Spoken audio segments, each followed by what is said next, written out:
সাভার সরকারি কলেজের উচ্চ মাধ্যমিক একাদশ শ্রেণীর মানবিক বিভাগের সুপ্রিয় শিক্ষার্থীরা, আশা করি তোমরা ঘরে আছো এবং সুস্থ আছো। অনলাইন ক্লাসে তোমাদের সাথে যুক্ত আছি আমি আলহামরা জাহান ইয়াসমিন, সহযোগী অধ্যাপক, ইসলামের ইতিহাস ও সংস্কৃতি বিভাগ, সাভার সরকারি কলেজ, সাভার, ঢাকা। শিক্ষার্থীরা, আজকে আমি যে অধ্যায়ের উপর ক্লাস নেব, প্রথম অধ্যায় প্রাক ইসলামী আরব, এটি প্রথম পত্র। আজকের পাঠদানের বিষয় হচ্ছে রোমীয় সভ্যতা। ইতিপূর্বে তোমরা সভ্যতা সম্পর্কে বেশ কয়েকটি ক্লাস করেছো, মিশরীয় সভ্যতা, সুমেরীয় সভ্যতা, গ্রিক সভ্যতা। আজকে আমি তোমাদেরকে সভ্যতা সম্পর্কে আমাদের সিলেবাসের অন্তর্ভুক্ত বা অন্তর্গত যে কতগুলো আছে সভ্যতা, তার মধ্যে এই রোমীয় সভ্যতা সর্বশেষ। আজকে এটি পড়ানোর মধ্য দিয়ে সভ্যতার ইতিহাস চ্যাপ্টারটি শেষ হয়ে যাবে। তাহলে শিক্ষার্থীরা, শুরু করছি রোমীয় সভ্যতা।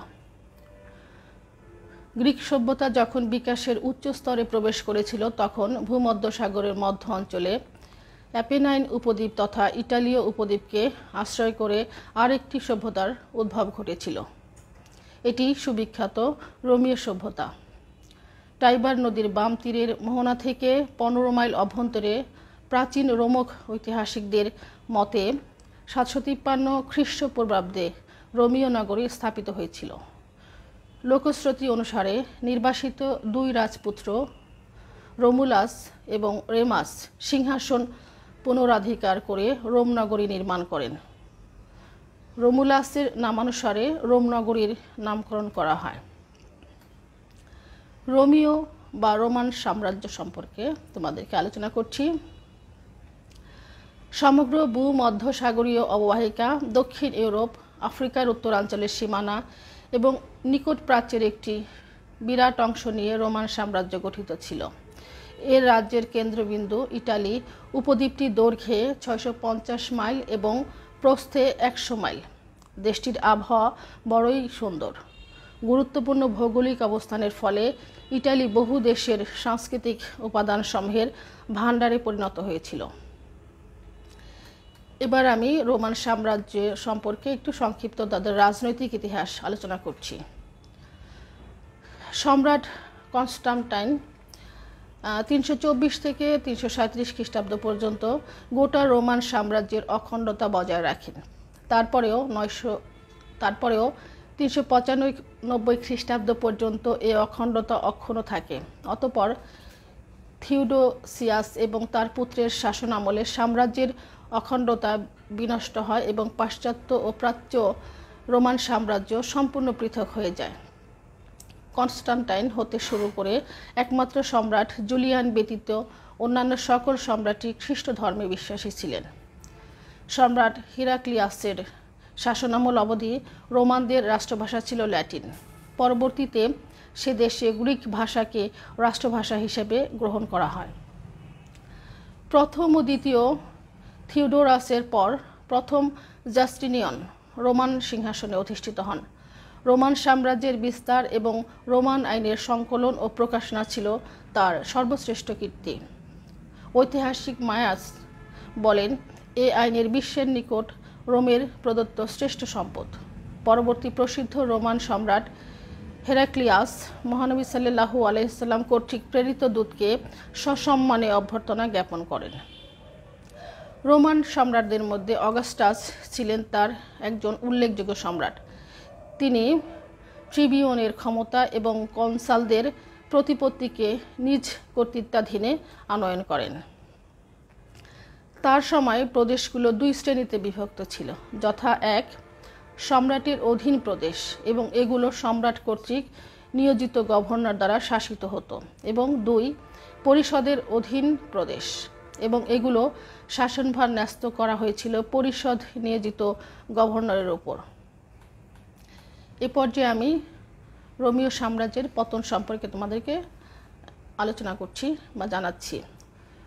রোমান সাম্রাজ্যের পতন পর্যন্ত 70 জনেরও অধিক সম্রাট রাজত্ব করেন।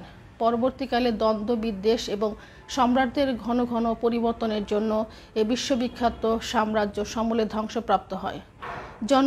জনৈক ঐতিহাসিকের মতে কৃতদাস, সেনাবাহিনী ও শ্রমিক সবকিছুর অভাব ঘটেছিল পরবর্তীকালে।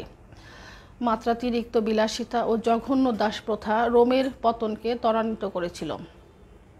পরিশেষে হুনদের দুর্ধর্ষ সেনাপতি বা প্রধান নেতা এটিলার হামলায় রোমান সাম্রাজ্য ধ্বংস হয়ে যায়। শিক্ষার্থীরা, আমি তোমাদেরকে এখন রোমীয় সাম্রাজ্যের শাসন সংস্কার সম্পর্কে বা রোমীয় সভ্যতার শাসন সংস্কার সম্পর্কে আলোচনা করছি। রোমান রাষ্ট্রের সর্বময় ক্ষমতার অধিকারী ছিলেন স্বয়ং সম্রাট। তিনি ছিলেন জনগণের পিতা। তিনি ছিলেন জাতির শাসক, সেনাবাহিনীর প্রধান, প্রধান বিচারক এবং জনগণের সর্বোচ্চ পুরোহিত বটে। অপরাধীকে তিনি যে কোনো ধরনের শাস্তি, এমনকি মৃত্যুদণ্ডেও দণ্ডিত করতে পারতেন। সম্রাটের পরেই ক্ষমতার অধিকারী ছিল সিনেট। সিনেট সম্রাটকে সর্বদা পরামর্শ প্রদান করত। দেশে পপুলার অ্যাসেম্বলি ছিল। এটি ফ্রি নাগরিকদের সমন্বয়ে গঠিত হতো। পপুলার অ্যাসেম্বলি শাসন সংক্রান্ত বিষয় এবং নির্বাচন পরিচালনার ব্যাপারে ছিল আরেকটি গুরুত্বপূর্ণ সংস্থা। রোমান নাগরিকগণ প্রাইভেট এবং পাবলিক এ দুই প্রকারের অধিকার লাভ করত। খ্রিস্টপূর্ব ষষ্ঠ শতাব্দীর শেষ ভাগে রোমে রাজতন্ত্র উৎখাত করে প্রজাতন্ত্র প্রতিষ্ঠা করা হয়। এরপর রোমে শাসন সংস্কার প্রবর্তিত হয়। রাজার বা সম্রাটের পরিবর্তে দুজন সর্বোচ্চ ক্ষমতা সম্পন্ন শাসক সিনেট কর্তৃক নির্বাচিত হতেন। এদের বলা হতো কনসাল। সিনেট ছিল রোমে প্রজাতন্ত্রের মূল ক্ষমতার আধার। 300 গোত্রপ্রধান ছাড়াও সাবেক কনসালগণ ও অন্যান্য পদস্থ কর্মচারীরা সিনেটে অন্তর্ভুক্ত ছিলেন। প্রাথমিক পর্যায়ে রোমের প্রজাতন্ত্রে শুধু অভিজাত শ্রেণীর লোকেরাই সিনেট সদস্য, কনসাল ইত্যাদি গুরুত্বপূর্ণ পদে অধিষ্ঠিত হতেন। রাজতন্ত্র অবসানের পূর্বে রোমের জনগণ প্যাট্রিশিয়ান এবং প্লিবিয়ান এই দু শ্রেণীতে বিভক্ত ছিল। এই বিভক্তির ফলে রোমের গৃহযুদ্ধ, দাস বিদ্রোহ ইত্যাদি সংঘটিত হয়। এর গৃহযুদ্ধ রোমে বহুকাল ধরে চলে। সিজারের ক্ষমতা লাভ, তৎপর অ্যান্টনি ও অক্টেভিয়ানের মধ্যে ক্ষমতার দ্বন্দ্ব রোমান সাম্রাজ্যকে দ্বিধাবিভক্ত ও প্রকম্পিত করে তোলে। অক্টেভিয়ান বা অগাস্টাস ও সিজারের শাসন আমলে রোম এক নতুন রূপ পরিগ্রহ করে এবং এর সুখ্যাতি সর্বত্র ছড়িয়ে পড়ে। এবার আমি রোমীয় আইন সম্পর্কে তোমাদেরকে আলোচনা করছি। মানব সভ্যতার ইতিহাসে রোমীয়দের সর্বশ্রেষ্ঠ অবদান ছিল আইন ব্যবস্থার সুষ্ঠু প্রণয়ন ও কার্যকারিতায়। খ্রিস্টপূর্ব 5ম শতাব্দীর মধ্যভাগে তারা ফৌজদারি এবং দেওয়ানি অর্থাৎ ক্রিমিনাল অ্যান্ড সিভিল আইনগুলোকে একত্রে সংকলিত করেন। খ্রিস্টপূর্ব 450 অব্দে 12টি ব্রোঞ্জের পাত্রে রোমীয়গণ সর্বপ্রথম তাদের আইন খোদিত করে তা প্রকাশ্যে ঝুলিয়ে রাখেন জনগণের দেখার জন্য। এগুলো 12 টেবলস বা 12টি তালিকা নামে সুপরিচিত। পরবর্তীকালে এ সমস্ত আইন পরিবর্তিত হয়। এ সমস্ত আইনের প্রধান উৎস ছিল স্থানীয় রীতিনীতি, স্টোইকদের শিক্ষা, বিচারকদের রায়ের অংশ এবং সময়ে সময়ে ঘোষিত নীতিমালা এবং বিধিবদ্ধ আইন, যা রোমীয় ম্যাজিস্ট্রেটগণ বিভিন্ন মামলার জন্য বিচার বিশ্লেষণ করে রায় দিতেন। ও রোমীয় আইনের সংকলন পদ্ধতিটি পরবর্তীকালে ইংলিশ কমন ল উদ্ভাবনে সহায়তা করে। প্রিন্সিপেটের আমলে রোমীয় আইনের চরম উৎকর্ষ সাধিত হয়। বিভিন্ন আইনজ্ঞ ও পণ্ডিত ব্যক্তিদের প্রচেষ্টায় রোমীয় আইন একটি সুস্পষ্ট বৈজ্ঞানিক ও দার্শনিক ভিত্তিতে পরিণত হয়। রোমীয় আইনের 3টি শাখার বিকাশ ঘটে। এগুলো হচ্ছে বেসামরিক আইন। নেপোলিয়নের সিভিল কোড এর মত এ আইন রোমীয় নাগরিকদের জন্য অবশ্য পালনীয় ছিল। এ আইন লিখিত এবং অলিখিত হতে পারত। এই আইনের অন্তর্ভুক্ত বিষয়গুলো হচ্ছে সিনেটের নিয়মাবলী, প্রিন্সিপেটের ডিক্রিসমূহ ও উচ্চ রাজ কর্মচারী বা পেট্রোসদের নির্দেশাবলী। এছাড়া প্রচলিত রীতিনীতি যা সাধারণ আইন রূপে গৃহীত ছিল। জনগণের আইন, এই আইন জাতি ধর্ম নির্বিশেষে সকল নাগরিকদের ক্ষেত্রে প্রযোজ্য ছিল। শিক্ষার্থীরা, এখন আমি তোমাদের রোমীয় সভ্যতায় কৃষি ও ব্যবসা বাণিজ্যের কী হয়েছিল বা কী উন্নতি হয়েছিল সে সম্পর্কে বলছি। রোমে কৃষিভূমির মালিক ছিলেন ধনী ও বিত্তশালী ব্যক্তিরা। মধ্যবিত্ত কিংবা গরিব জনগণ কৃষিভূমির মালিকানা প্রাপ্ত হলেও তারা তাদের ভূমি অধিককাল নিজেদের ভোগ দেখলে রাখতে সক্ষম হতো না, ভোগ দখলে রাখতে সক্ষম হতো না। ব্যবসা বাণিজ্যের ক্ষেত্রে রোমের পশ্চিমাঞ্চলের জনগণ পূর্বাঞ্চলের জনগণ অপেক্ষা অধিক সজাগ ছিল। ইটালির ব্যবসায়ীরা মদ, জলপাই, তেল, তক্তা, ধাতুজ পদার্থ ইত্যাদি রপ্তানি করত এবং অপরপক্ষে মূল্যবান পাথর, তুলা, মণিমুক্তা, মশলা, ক্ষৌম বস্ত্র, কাচের বাসনপত্র, প্রসাধন দ্রব্য ইত্যাদি আমদানি করত। দেশে ব্যাংক ব্যবস্থা অপ্রতুল ছিল।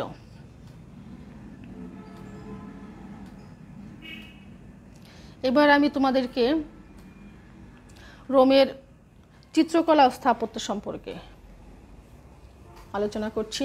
স্থলভাগের দৃশ্যের চিত্রাঙ্কনে, গির্জার দেয়াল চিত্রাঙ্কনে, বাইবেলের সৌন্দর্য বৃদ্ধিকরণে কিংবা সাধু পুরুষদের জীবন বৃত্তান্ত সম্বলিত পুস্তকাবলী অলঙ্করণে রোমানেরা সিদ্ধহস্ত ছিল। তারা জনৈক রোমান যুবকের মস্তক নির্মাণে যে ভাস্কর্য কৌশল প্রদর্শন করেছে তা অতুলনীয়। তাদের অনুরূপ খোদাই করা আরও কয়েকটি ভাস্কর্যের নিদর্শন লক্ষ্য করা যায়। তারা সুন্দর সুন্দর গির্জা, থিয়েটার, স্নানাগার, গৃহ প্রভৃতি নির্মাণ করে স্থাপত্য শিল্পে তাদের নিপুণতা প্রদর্শন করেছে। দর্শন, সাহিত্য ও শিক্ষা। দার্শনিক প্লেটো, যিনি পাশ্চাত্যের সক্রেটিস নামে অভিহিত হতেন, তিনি দর্শনের ক্ষেত্রে গ্রিকদের অবদান অস্বীকার করেন। সক্রেটিসের ন্যায় তিনিও যুক্তি, শিক্ষা ও নৈতিক নিয়মানুবর্তিতার সমর্থক ছিলেন। সিসারো, অ্যান্টোনিনাস, লুক্রেটিয়ান প্রমুখ ছিলেন রোমের বিখ্যাত দার্শনিক। রোমানদের শাসনামলে ল্যাটিন ভাষা উন্নতির চরম শীর্ষে আরোহণ করে। অধিকাংশ সভ্য জগতে এ সময় ল্যাটিন ভাষা প্রচলিত ছিল। স্বয়ং সম্রাট জুলিয়াস সিজার, লিভি, টেসিটাস প্রমুখ ছিলেন প্রখ্যাত রোমীয় ঐতিহাসিক। শিক্ষা ব্যবস্থার ক্ষেত্রে রোমানেরা সম্পূর্ণভাবে গ্রিক পণ্ডিতদের উপর নির্ভরশীল ছিল। স্কুলে সাধারণত ব্যাকরণ, অঙ্কশাস্ত্র, জ্যামিতি, জ্যোতির্বিদ্যা, চিকিৎসাশাস্ত্র, স্থাপত্য ইত্যাদি বিষয়ে শিক্ষা প্রদান করা হতো। সম্রাট হার্ডিয়ান সর্বপ্রথম একটি কলেজ প্রতিষ্ঠা করেন। বিজ্ঞান। প্লিনি ছিলেন প্রখ্যাত বিজ্ঞানী। তিনি প্রাকৃতিক ইতিহাস রচনা করেন। টলেমি ছিলেন অপর একজন বিজ্ঞানী, যিনি ত্রিকোণমিতি সম্পর্কে পণ্ডিত ছিলেন। তার মতে পৃথিবীর একটি নির্দিষ্ট চক্র রয়েছে। রোমান বিজ্ঞানীগণ সৌর বছরকে 365 দিনে গণনা করে প্রতি 4 বছর অন্তর অন্তর আরও একদিন যোগ করেন।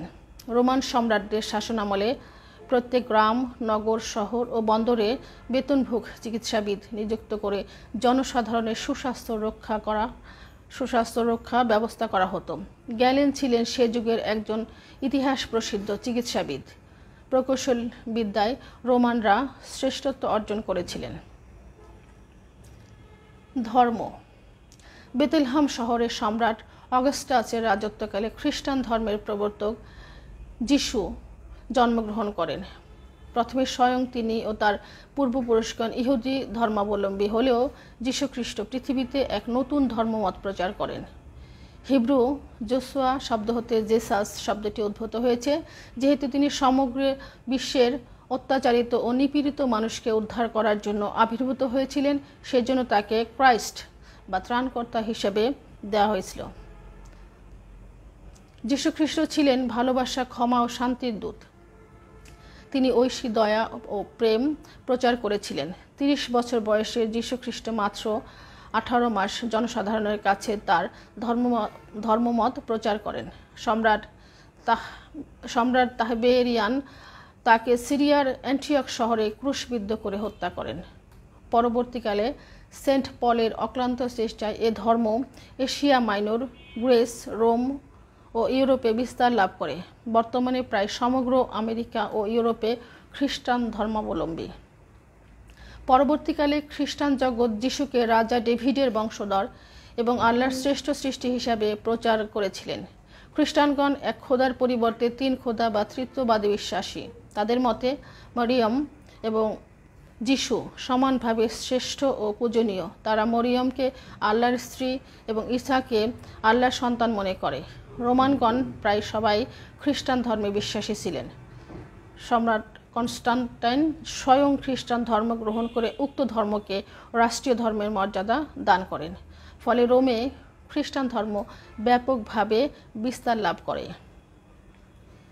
সুপ্রিয় শিক্ষার্থীরা, এই পর্যায়ে আমি রোমান যে সভ্যতা, সেই সভ্যতার মূল্যায়ন ও প্রভাব সম্পর্কে তোমাদেরকে একটু আলোচনা করছি। ল্যাটিন ভাষা, রোমানদের রাজনৈতিক আদর্শ, আইন, সামরিক সংগঠন এবং প্রকৌশলবিদ্যা বিশ্বের ভাবী বংশধরদের জন্য ছিল অত্যন্ত মূল্যবান অবদান। তারাই সর্বপ্রথম একটি বিশ্বরাজ্য গঠনের পরিকল্পনার প্রবর্তক। জনগণের ইচ্ছায় যে রাষ্ট্র নিয়ন্ত্রণের চালিকা শক্তি, সে ধারণাও রোমানগণ পরবর্তী সভ্য জগৎকে প্রদান করে। ঐতিহাসিক ওলিয়ারির মতে তাদের ইনস্টিটিউট কোড বা ডাইজেস্ট অফ জাস্টিনিয়ন মানব সংস্কৃতির উল্লেখযোগ্য সংযোজন। এক কথায় রোমান সভ্যতার প্রভাব মুসলিম ও অমুসলিম এবং প্রাচ্য ও পাশ্চাত্যের সকল দেশ ও জাতির উপর বর্তমানকালেও বিশেষভাবে পরিলক্ষিত হয়। বর্তমানকালে গ্রিক ও রোমান সমাজ ও সভ্যতার উপর ভিত্তি করে এশিয়া মাইনরে বাইজেন্টাইন সভ্যতা গড়ে ওঠে। এ সভ্যতা বিকাশে প্রাচ্য দেশীয় প্রভাবও লক্ষণীয়। ধন্যবাদ সুপ্রিয় শিক্ষার্থীরা, এতক্ষণ মনোযোগ সহকারে আশা করি তোমরা আমার লেকচার শুনেছো এবং আত্মস্থ করার চেষ্টা করবে আশা করি। এতক্ষণ ধৈর্য ধরে শুনেছো, সেজন্য তোমাদেরকে আবারও ধন্যবাদ জানাচ্ছি। পরবর্তী ক্লাসে তোমাদের সাথে ইনশাআল্লাহ আবার কথা হবে। সে পর্যন্ত তোমরা ভালো থাকো। আল্লাহ হাফেজ।